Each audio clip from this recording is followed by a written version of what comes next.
So the Jon Jones situation, look, I firmly believe in a couple of things, probably in this order. Innocent till proven guilty. Secondly, you do not kick a man when he is down. You give him a hand up, and that doesn't mean I don't plan to put him straight back on his ass later. But when he's down, you don't take a shot. The Jon Jones situation keeps evolving and developing. In this regard, new information's coming out. We have not heard Jon's side, and we may never. We have heard the side of the security guard who spoke to the fiance. We've heard the side of the police at this point who came forward and spoke about the vehicle. I'll get into that in just a moment. They're pretty in line. The stories are pretty in line. Two separate people, not associated, both told stories. Both those stories are fairly in line. And I will remind you, this happened in a casino. A casino is a bank. And there are cameras everywhere except in the bedrooms. So when and if that footage ever becomes publicly available, I don't know that it's going to answer all of the questions that we have.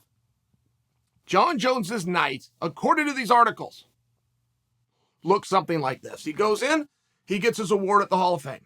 They induct him into the Hall of Fame for almost losing to Alexander Gustafsson. Looks pretty damn good.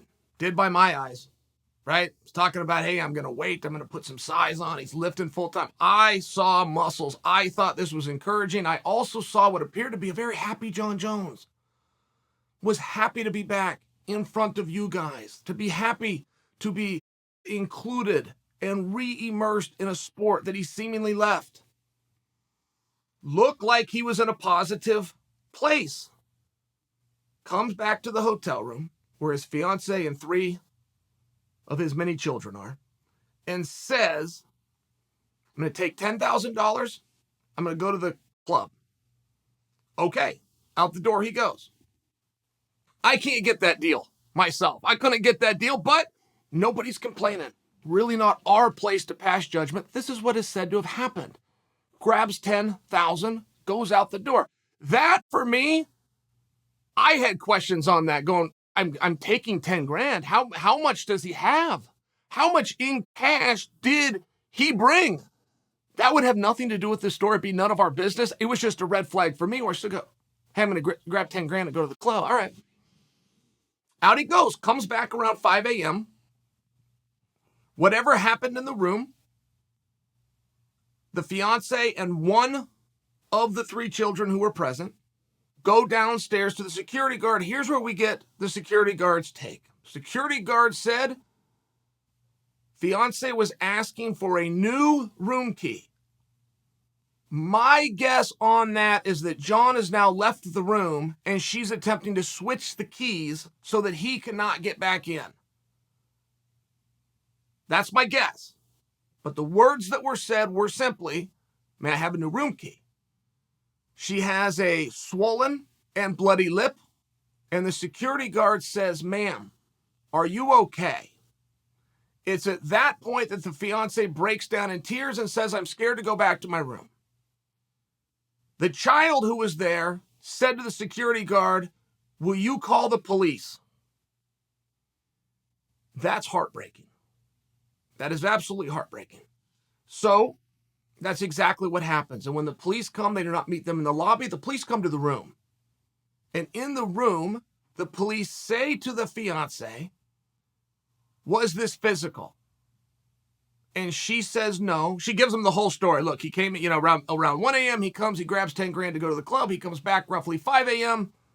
And now here we are. And they say, did it get physical? And she says, no. Well, not that physical. He did grab my hair, but he didn't hit me or anything like that. That's a quote per the article.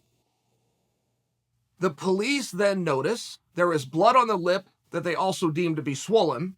There is blood on the nose. There is some blood on her clothing. And as they look closer on the bed, there's blood on the bed. So the police bring this up. They bring up the lip and the blood. Fiance says, we're in the desert. It's very dry, right? My lips, they're so chapped, they're so dry that they started bleeding.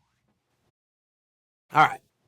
So the police then launch into action to find Jon Jones, which probably looks something like going to the control room, finding out where the cameras are, seeing what door he went out, and going and grabbing him. And that's exactly what they did. So once they now have Jon in handcuffs, Jon says, "How dare you arrest me on the biggest night of my life? I was just inducted into the Hall of Fame." There is a lot on that. You were talking about a narcissist to the highest degree. And it is very rare in life that you're going to meet an actual sociopath. You'll hear that term throughout. He's a sociopath. You'll hear those terms, but an actual sociopath, by definition, it's very, very rare that you will ever actually meet one. So Jon is now in custody, and he also then decides to make a statement to the police. Something along the lines of, "I would be very curious if you took these cuffs off and you all fought me at the same time, if I could beat all of you." He then headbutts the car. When he headbutts the car, it leaves, again a quote from the article, a medium-sized dent and chips the paint. That's relevant. The last time I spoke about this, which is a topic that makes me very uncomfortable to start with, in all fairness, but I said to you guys, I can't touch the vehicle thing because I don't know what it means. It wasn't called vandalism. It wasn't called stealing of a vehicle. Anything that you could do to a vehicle that's a crime that I've ever heard of before, it was something else. But now we know what it is. It does mean vandalism of a vehicle. When you have vandalism of a vehicle, to decide if that's going to be a misdemeanor or a felony, it comes down to the damage that was done to the vehicle in terms of a dollar amount to repair the vehicle. And I don't have those statutes in front of me, but $500 is a very good guess. Anything under 500 misdemeanor, anything over 500 can be a felony. So that's what the vehicle thing was. Now we know what that vehicle business was. Jon has always been a master of being Teflon and things just not sticking to him. He had fired a gun in public, reached right out his car door, fired the gun. They had the gun. They had the shell casing. They have on camera the bottle of tequila that he attempted to hide behind the passenger seat. And when all of that came about, I mean, this was like one of the fastest court cases you've ever read about in the media. And there was no mention of the gun charge.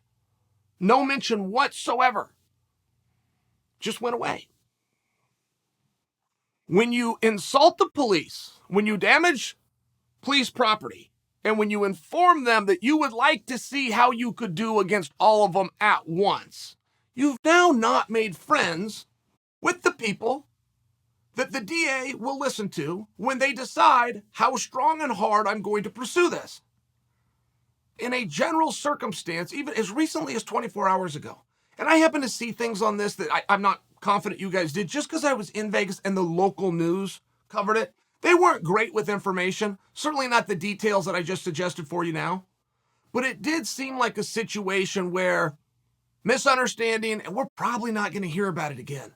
Now, that guess is changing rapidly now that we know there was a plethora of officers, I don't know the amount, that we now know were wearing body cam, which has a mysterious way of always leaking into the public. So now that you've threatened an officer, you committed a crime, or at least he's accused of it, that's caught on camera, it's very tough. It's very tough to open that door to misunderstanding. Always hard to explain a misunderstanding that's documented with video. So where is that going to go? How does that pertain to Jon as it pertains to us? Us, the fan, us, the viewer, who's enjoyed Jon's career, who's on board with the experiment of changing to heavyweight, who likes the idea that he take on Francis Ngannou or Cyril Gane. What's it mean for us? This is going to be one where we're going to have to stand back because we don't have the answers from a historical standpoint. Usually at this point in the UFC's career, they've about seen everything and have had to deal with about every single situation. Standard protocol says, wait, see how this plays out. He is innocent until proven guilty. Wait until that happens before we open the door of a conversation of what should we do. Standardly, that's the way it would work. The reason I'm hesitant to assure you that's the way it's going to work, in line with all this new information, in line with a child being present and the child asking for the police, the optics of it are beyond bad. They're sad. They're sad. It's a heartbreaking story.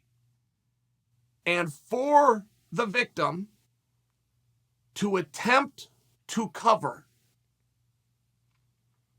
would tell a reasonable person that there is a history of this, but this one even scared the child. Right? Just the optics are bad. They're bad.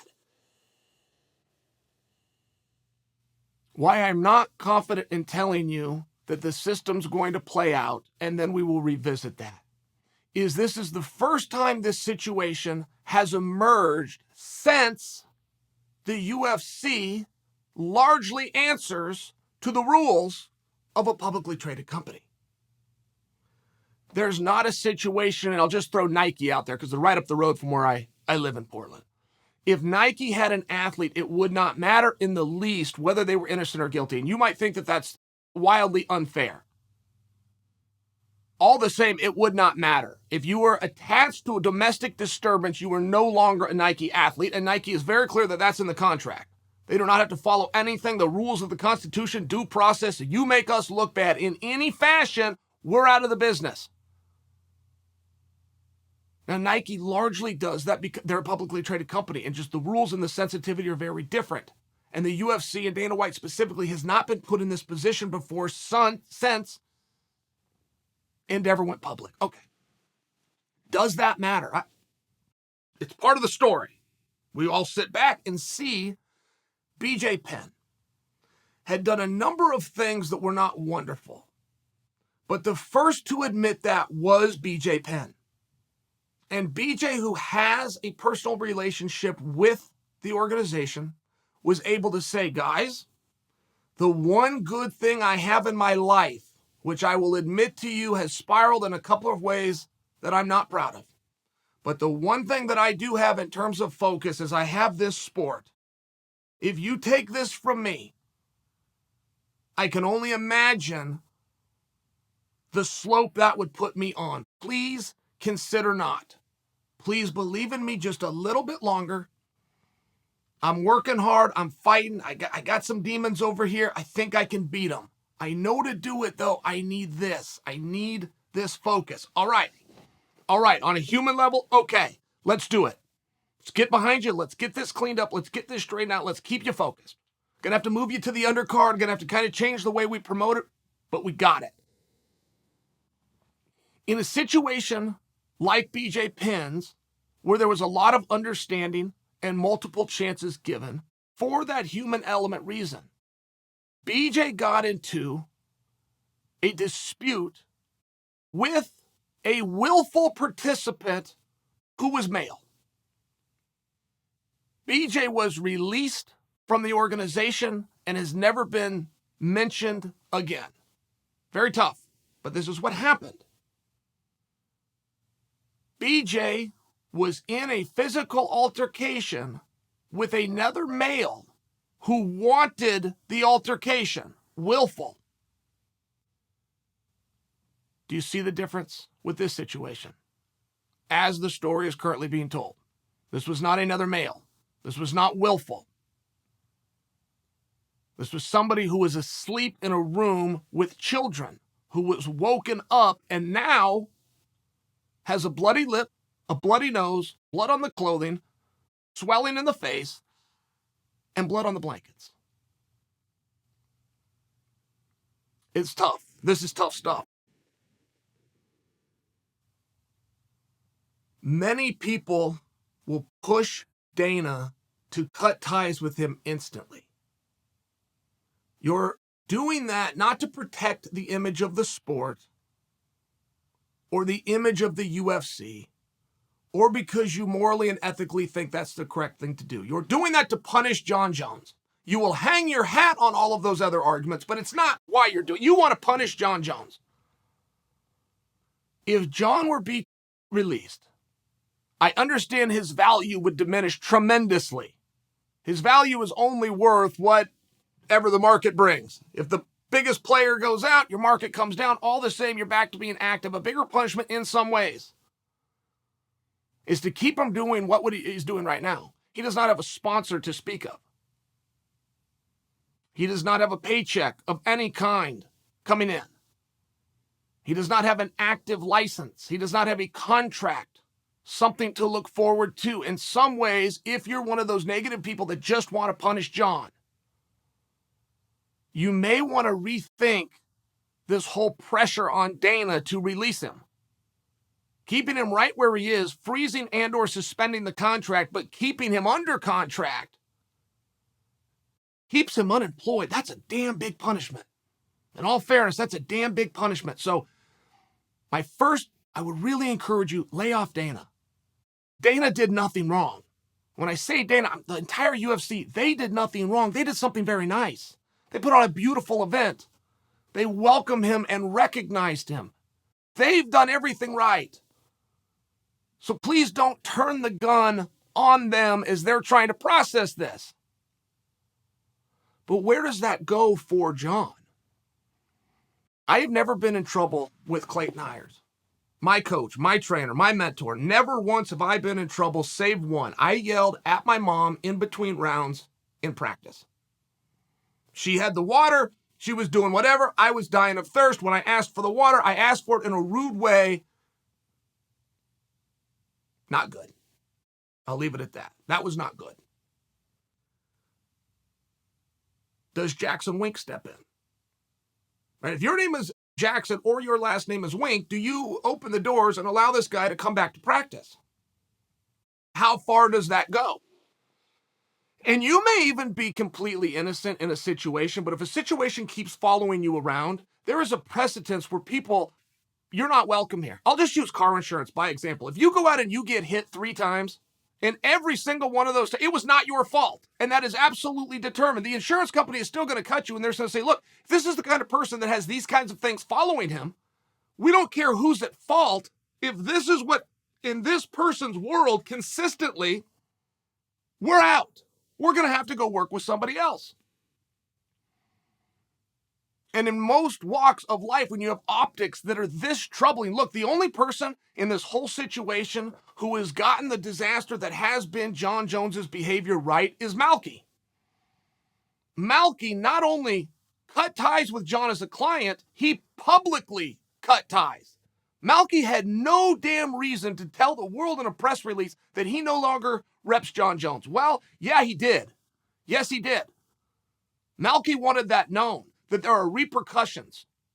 It's not anything goes, and the almighty dollar doesn't drive my organization. I did not understand that at the time. I now do understand that. And the only person who's got anything right as it pertains to Jon was Malky seeing this train wreck a year ago and getting the hell off the tracks. It's a tough spot because we're still facing innocent until proven guilty, right? But we now have a narcissist who thought he should be able to do whatever he wants to do, including violating the law, who told police officers on camera, how dare them arrest him on the biggest night of his life. That's a problem. This story has a lot of problems. That is near the top of the list. And I can recall a time that Jon was trying to get his license back. He had come off a suspension. And he had to go before the commission in California. And the commissioner in California told him, I'm going to vote yes. I'm going to give you your license back. But man to man, I need you to accept responsibility. You're not only in a position where you could hurt somebody else, you're stealing their dreams. You're stealing a victory from them. This is very bad what you're doing to other people. Commissioner laid out Jon's response, of which Jon did not need one. He was not asked a question. Jon's response, yeah, and it can affect your legacy. And the commissioner comes right over the top of him and goes, no, see, that's what I'm talking about. You're still talking about you. You're talking about your legacy. I'm talking about how it affects other people. And the look on Jon's face, he didn't have the foggiest idea what this man was speaking of. He had no idea why it would possibly matter or what language was even being said to him. When the guy told him this isn't all about you, he was generally confused. Now here we are years later with an officer following up, doing his job, has done nothing more but detain a man, and he's telling them, you don't have the right to do your job following the law and not let me get away with X, Y, and Z when this is my night. It's not a crime to be a dick. It's not a crime to be selfish. But in the court of public opinion, where the organization now sits in a much higher degree than it ever has, the answer and the resolution to this is not as clear as we may suspect. The story is ongoing.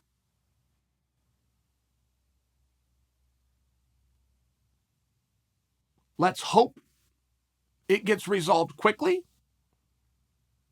And for now, let's leave it at that.